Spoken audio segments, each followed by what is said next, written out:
Почитувани, опозицијата СДС, откако ја изгуби власта, започна со хистерични реакции и небулози, кои допираат далеку од фактичката состојба и реалност. Исто така, опозицијата го злоупотребува името на ВМРО ДПМН како општинска организација, за да креира лажна слика за промените и проектите кои доправо доаѓаат. Почитувани господа од СДС, големо благодарам за вашата последна реакција во која потенцирате забрана за градба на објект во заштитено подрачје. Сега народот навистина гледа дека законот важи за сите граѓани, без разлика на партиската припадност. Нема привилегии за било кој партиски поединец.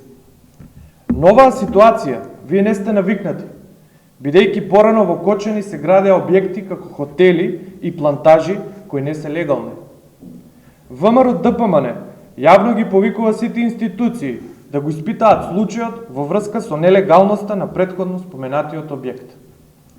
Дивите градби, почитувањето на законските норми и регулативи се болна точка на кочанската општина, односно проблем кој сегашната опозиција не можеше да го реши.